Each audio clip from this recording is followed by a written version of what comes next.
of the world as we know it. Hey, welcome back to Good Day. A kind of a frightening prospect from Gene Burke. Talking about college, yeah, that little sign. Do you have $80,000 saved for college?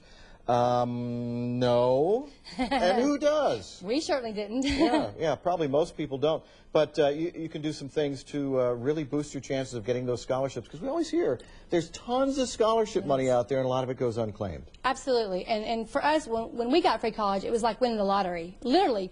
Matter of fact, we ended up throwing away 7 trash bags full of college offers when my son became a National Merit winner. Wow. That was full tuition, room and board, study abroad stipends, graduate money. Right.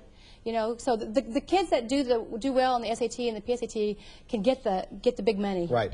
And the big money is for those the PSAT, the preliminary SAT. Yes. Because that's when you become the National Merit Scholar. Yes. You get one shot at that, though. Yes, but actually there's a secret to that as well.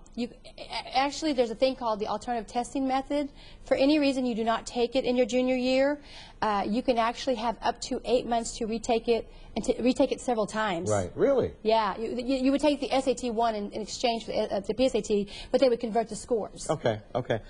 So let's talk about some of the things. One of the myths that you talk about and that you teach in your classes is that it measures knowledge. It measures what we've learned up to this point. That's not true? It's not true. The SAT and the PSAT are logic tests. Basically, based on your critical reading, critical thinking, and your reasoning skills, you can actually answer the questions very quickly. Matter of fact, most can be answered within 30 seconds because the questions actually will point you to the answers. Right.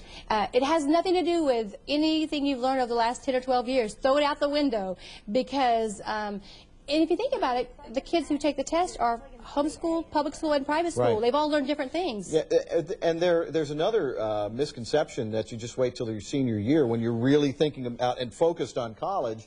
The senior year might be too late. It is. Waiting till the last minute is a big mistake. Now, there is still hope if you are a senior, because there's still 3 more SATs this year, March, May, and June. And there are no penalties for taking the SAT as many times as you want. Matter of fact, colleges just drop the lowest score. But you really want to start in 9th grade.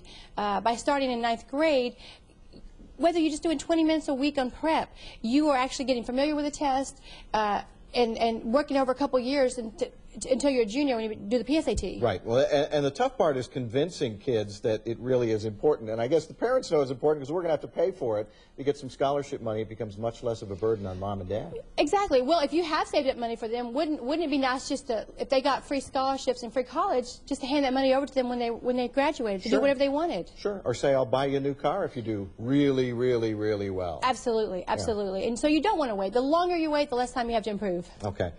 Some kids have test anxiety. There are strategies for overcoming that, though. There are. Well, first of all, I want to say that a lot of smart kids do very poor on this test because they don't understand the test. The test is a logic test, and by understanding the hidden patterns, the recurring patterns and strategies that are built into the test, you can actually do very well. But you can do some things to help eliminate that. One, like you say, practicing. Number 2, the day before the real test, you don't want to do any prep work at all. Right. You just want to relax. Go to bed early. Make sure you have driving directions. On the day of the test, you want to make sure that you have everything together. You want to take your supplies. You want to make sure that sometimes a lot of schools keep the facility cold, so you want to wear a sweater or kind of dress in layers. At least have it available, sure. Yeah. Yeah, and eat a good breakfast. We hear that all the time. Definitely. And last thing is, lots of seniors love to skip math. They hate math. Yeah. Lots of kids hate math, and so they say, okay, I'm finished with my math requirement. I'm not going to take any more in my senior year.